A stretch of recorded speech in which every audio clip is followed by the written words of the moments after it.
プエルトリコサンフアン旧市街、初めてならこのルート。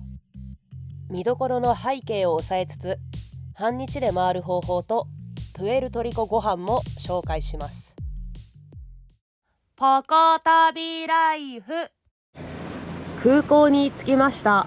これからはウーバーを呼んでサンフアンの観光の中心部である旧市街のホテルに向かいます。空港から旧市街までは車で約15分。観光の中心部までは意外と近いから移動が楽なんですよね。サンフアン旧市街の回り方と見どころをこの後まとめてご紹介します。今回のホテルは旧市街中心部にあるエルコロニアル。観光はほぼ徒歩で回れる立地です。治安がいいエリアで宿を取った結果高くなったけど、1階のバーは飲み放題です。ちなみに水道水は飲めますが、ペットボトル推奨です。部屋です。アメニティに歯ブラシとかはなさそう。トイレ、シャワーは個室です。ソープ類、タオルはあります。ドライヤーは下で貸し出してくれるって言ってたかな。私が気になったのは、このバルコニーを開いていいということ。そしてこっから見えるのは、サンフアンの要塞。後でみんなにお届けするからね。ルーフトップの景色が綺麗ということで、やってきました。確かに、いい感じにサンフアンを見渡せるここ。海洋性気候っていうことで、ちょっと曇って雨が降りそうですが、またすぐ晴れるっしょ。ルーフトップでお風呂入りながらサンフアン見るのいいね。24時間お酒を飲んでいいそうです。無事チェックインが済んだので、まずはホテルの目の前にある教会。これから見ていこうと思います。さて、ここからはプエルトリコとサンフアンの背景を抑えつつ、旧市街の見どころを紹介します。半日で歩けるモデルコースで、まずは要塞へ。カリブ海に浮かぶプエルトリコにはかつてタイノ族という先住民が暮らしていましたが、1493年コロンブスが第二次航海でこの島に上陸し、スペインの植民地時代が始まります。その後400年にわたってプエルトリコはスペインの支配下に置かれました。この時期ヨーロッパからの影響とアフリカから連れてこられた人々の文化が混ざり合い、今のプエルトリコらしい多文化の島が形作られていきます。歩いていて飽きない島だここ。サンフアンのオールドタウンに入る入り口にはコロンプラッツァがあって、この周辺には警察もいるのである程度治安は良さそうです。そして1898年米西戦争の結果、プエルトリコはスペインからアメリカへ譲渡されます。以降アメリカ領として自治を持ちながらも完全な独立国家ではなく、合衆国の未編入領として現在に至っています。今日のプエルトリコはスペイン語と英語が共に使われ、ラテンアメリカ、カリブの文化が共存する独自の魅力を持つ島です。すごいでっけえ要塞出てきた。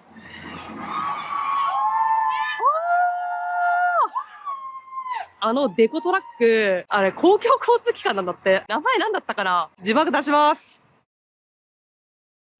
アメリカ大陸でスペインが建設した最大規模の要塞で、1634年頃から建設を開始し、イギリス軍からの攻撃や米西戦争の際に役割を果たしたんだって。今いるサンフアンはカリブ海で最も古いヨーロッパ建設都市の一つです。1508年、スペイン人の探索家フアン・ポンセ・デ・レオンがこの地に入植し、港町として発展しました。当初は島全体がサンフアン・バウンティスタ、洗礼者ヨハネと呼ばれていましたが、後に都市の名として定着しました。その後、16世紀にはスペイン帝国の重要な軍事拠点となり、海賊や他国の侵攻に備えてエルモロ要塞やサンクリストバル要塞が築かれます。街で見かけるカラフルな建物はスペイン統治時代のコロニアル建築です。暑さやハリケーンに合わせて作りはカリブ仕様。派手な色合いも船乗りの目印だったと言われています。いやー、ラテンアメリカ来たっていう感じの曲がバコンで流れています。ミュージック流しまくりで、陽気で明るいカリブの人たちなんだなって思いました。サンフアンに住んでる方たちは陽キャです。プエルトリコがアメリカ領となった後も、サンフアンはカリブとアメリカを結ぶ政治、文化、経済の中心として発展を続けました。今日のサンフアンはスペイン植民地時代のカラフルな街並みとアメリカ的近代性が共存する。過去と現在が出会う港町として多くの人を魅了しています。ちなみに半袖で観光できますが、冷房が強いので上着は必須です。ちょっと下の方にある建物たちですね。ラ・ペルラ地区は治安が悪いのでみんな気をつけてください。あと、プエルトリコに関する治安情報なんだけど、外務省の渡航情報では、アメリカ本土にまとめられてしまっていて、プエルトリコ単独の治安情報が出ていないのが実情なんですよね。一方、ネット検索すると、首都サンフアンでも危険とされるエリアは存在するようなので、私は事前に調べて、そのようなエリアは避けて観光してます。それでもスリや強盗、ぼったくりタクシーなど犯罪には注意が必要みたいなので、手荷物や夜間の外出、人通りの少ない場所は気をつけてくださいね。さて、ここからは夜の晩ご飯まで見どころを紹介し続けます。1832年に設立されたフアン・ポンセ・デ・レオンの銅像。彼はスペインからの探検家でプエルトリコの最初の総督。落ち着いた広場なんですけど、周りにはめっちゃオシャンティ爆音の建物があって、すごく不思議な感じ。歩いてて楽しい。なんだあの茶色い塔は。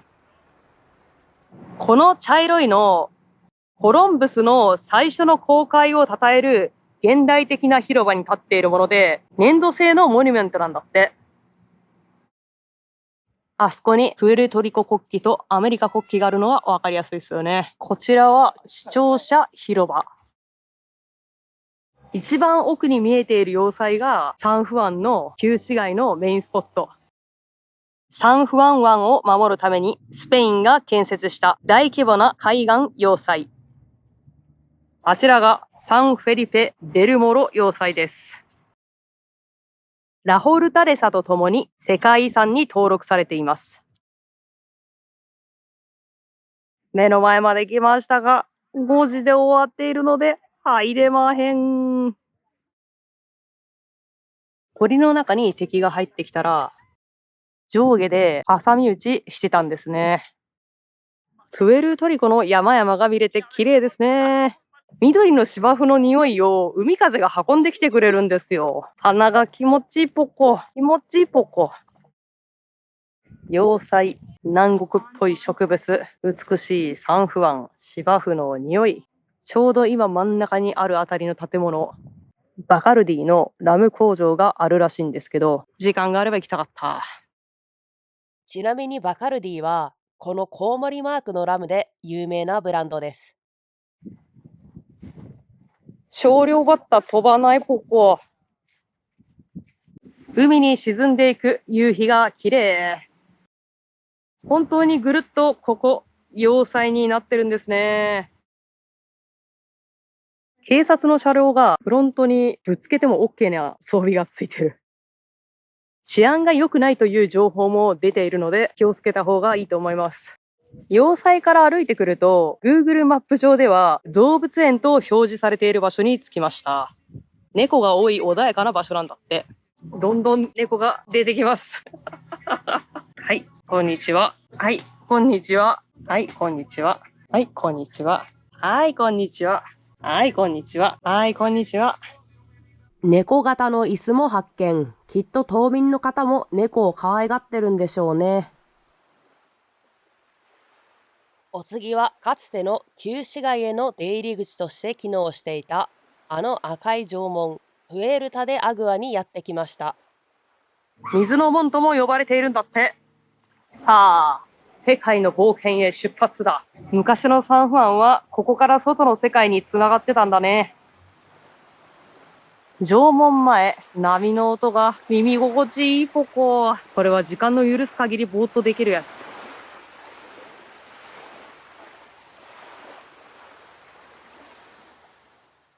ちょうど赤い門の上にあるあの白い建物、ラ・ホルタレサ。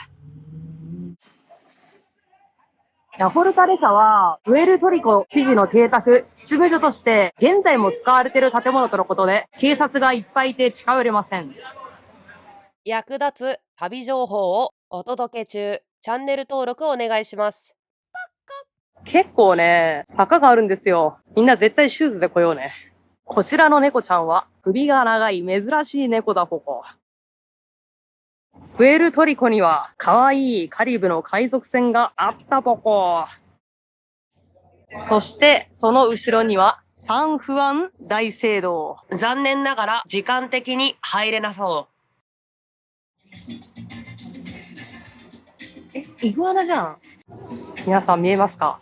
ちゃんと縦紙とかあるし、カリブのトカゲってイグアナ感がありますね。私がいるのはユアヒア。あの部分で、向こうの方には砲台跡とか馬がいた場所を見下ろせるところってことなのかな。そろそろお腹も空いてきました。せっかくなのでプエルトリコ料理も食べてみたいし、有名なラムも飲んでみたい。良さげのお店を探しつつホテルに帰ってます。こちらドミニカ共和国のサントドミンゴ行きのフェリーも出てるんだって。ちょっと暗くなってきました。警察の方も結構見かけますが、完全に日が落ちた後は皆さん注意してね。サンフアン旧市街のメイン通りの一つで、ラ・オルタレサに続く狭い道、コロニアル建築の建物やレストラン、ショップなどが並ぶサンフアンっぽい通りだね。どこも爆音でアゲアゲな感じ。これがラテンのノリだ。こういうオシャンティーな通り沿いで飲んでみたいポッコ。ここで旧市街の飲食店のポイント紹介。この辺のバーは音楽かなり大きめで遅くまで営業しています。一方レストランは23時前後で閉まる店が多いです。料理はシンプルでニンニクと塩が効いたものが大半。金額の目安はこんな感じで、基本的にクレカ支払いができます。どの店の音楽かわかんないからなってるから。こちらはホテル近くにあったミニマートなんですけど、食費を抑えたいけど飲みたい方は、豊富なお酒が揃う地元のミニマートで、プエルトリコのラムやビールを買って、旅情緒に浸りながらホテルで飲むのもおすすめです。こんなおしゃれなバーガーキング見たことないよ。足の景観に馴染んでて素晴らしいね。受付のお兄さんが時に受付、時にバーテンをこなしています。本当に全部無料で飲めるのかな？勇気を持ってビールくれませんかって言ったらくれました。タダでした。左は軽いやつで、右はそうじゃないやつらしい。最初の口当たりはゴムの匂いというか、ベタベタした感じというか、ちょっとカラメルっぽい匂いがする感じ。けど、喉越しはめちゃくちゃ良くて、私はほのかに麦の味を最後に感じて好き。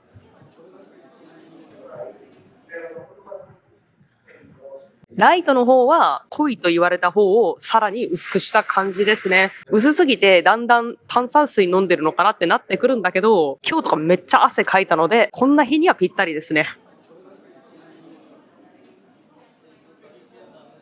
2軒目は晩ご飯にイグボコちゃんです。ちょっとホテルで休憩したらめちゃくちゃ暗くなった。夜あんまり出歩きたくないので近場で晩ご飯は済ませます。今から行くお店は、ウーバーの運転手のお姉さんがおすすめしてくれたエルヒバリトという店です。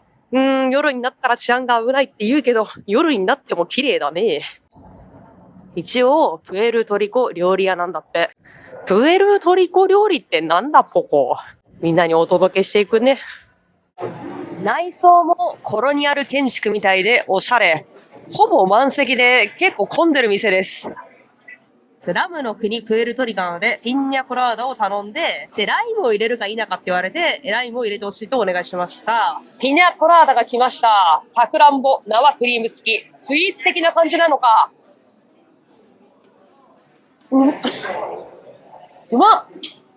ココナッツとクリームとラムの甘さがめちゃくちゃちょうどいい。こんなに甘くてお酒が入ってるなんて、ちょっとガブガブ飲んじゃうかもしれない。さらに、ラムといえばモヒート。で、モヒートの味がいっぱいあるのがすごいですよね。モヒートもバカルディのラムを使ってると思うんですけど、ピーニャ、パイナップルにしました。こっちのモヒートは反対にラムの強さがガツンときます。なので苦味みたいなものを感じますね。だけどパイナップルフレーバーなので後味爽やかに飲めます。上から2番目、ポロアアヒージョ、ガーリックチキン。お腹空いたんでこれ。チキンガーリックが来ました。ライスとビーンズの付け合わせ、そしてサラダもついてます。ねっとりとした豆。方向性はベイクドビーンズ。食べ応えがあってうまい。米は日本人が想像するドンピシャ白米じゃないんですよね。豆風味というか、油で炒めて、油でコーティングされているかのようなって感じですかね。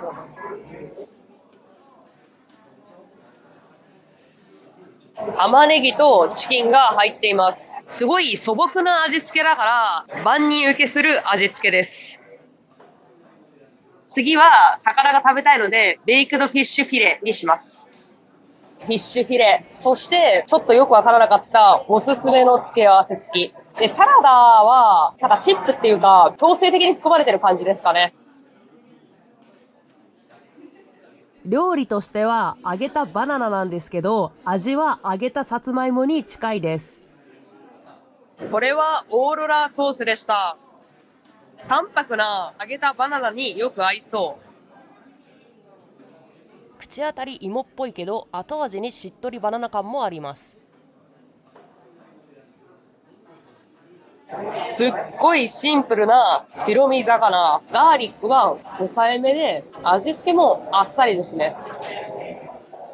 プエルトリコ料理って塩、ニンニク、油って感じでもっとパンチ強めかと思ったんですけど、この店は上品で万人受けしそうな味でした。料理の味付けはいい意味でシンプルあっさり。ラムを際立たせるような料理だと思います。この最後のクリームの残った部分の酒粕感というか、アルコールの沈殿感がやばい。これはアルコールスイーツ。チップはカード端末で一番低かった 18% を選びました。ごちそうさまでした。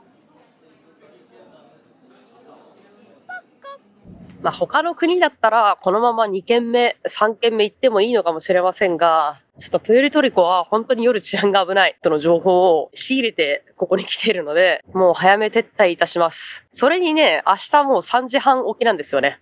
明日はドミニカ共和国サントドミンゴ編です。おはようございます。現在朝の4時。久々に足を横にして寝れたので、回復だポコ。ウーバーを呼んだので、このまま空港に向かいます。朝のこの時間なら、ウーバー上では旧市街から空港まで15分ほどらしいです。朝4時台からそこそこ人がいたサンフアンの空港。こちらジェットブルーのカリブ海最大の拠点です。今回はジェットブルーでドミニカ共和国サントドミンゴへ向かいます。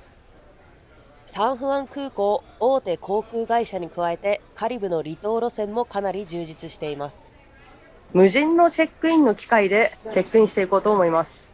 チェックインが終わったんですけど、席が有料だったから指定しなかったらシート記載がない。立ち席です。荷物室です。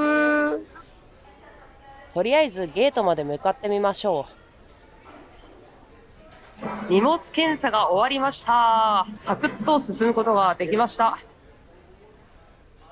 5時台ですけど、お店もやってるし、もうゲート前には結構人もいますね。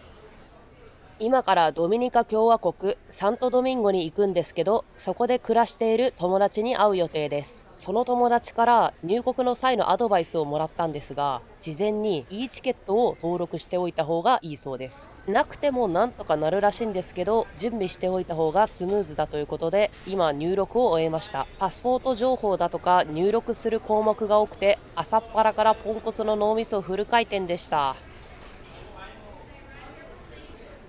ゲート前に来ました。シート番号も書いてないし、グループ名もないんですよね。搭乗口前で座席の割り当てを行っていたようです。その際に早速さっきの e チケットとパスポートを見せたので準備しておいてよかったです。搭乗。座席は33の A320、液晶画面付き、そしてなぜかタッチ決済のマークがあって、席の間取りは LCC エコノミーだと思えないほどの広さです。食べ物のメニューとエチケット袋も入ってましたが、すでにエチケット袋使用済みなんじゃないかってぐらい使用感のある汚れがついてます。ポケットは素晴らしい。いっぱい収納ができるようになってますね。コンセントあり。これもちょっとよく見ると汚いかも。なんか斜めってるし、黒っぽいな。液晶画面は英語かスペイン語か選択できそうです。お、すごい。携帯を使えばリモートコントロールで操作できそうです。私の名前出てきた。コンティニューアズゲストでいいよね。Wi-Fi つなげられるのかな。フライ入って入力してもここにたどり着けないな。多分これが配布してくれるスナックで、これらが無料と。で、お酒はお金がかかる感じですね。ビールが9ドルから。もうちょっと他のが食べたいならお金かかるよって感じね。映画も種類がありますが、音声や字幕は英語、スペイン語、フランス語が中心でした。日本語は見当たらなかったです。飛行機が動き始めました。飛行機が動き始めて間もなく暗くなり、いざ滑走路を飛び立ってカリブ海の空の上へ。寝ようか思ったけどまたすぐ明るくなりました。出発20分後にドリンクとスナックのサービスがありました。以前アメリカン航空でもらったビスコフと青バナナの揚げチップスが配られました。せっかくだからバナナにします。これプランテンって言うんだね。甘さは全くなし、ほぼ無味。ほのかな塩気と油っぽさを感じます。2つカートがあって、そのうちの1つはジュースがあって、私の方のカートはコーヒー、水、お茶だけでした。機内モニターハイテクなんですけど、たまに動作不良があります。おそらく下に見えてるのはドミニカ共和国でしょう。着陸モードです。ジェットブルーって機体ごとにダジャレみたいな名前がついてるんだね。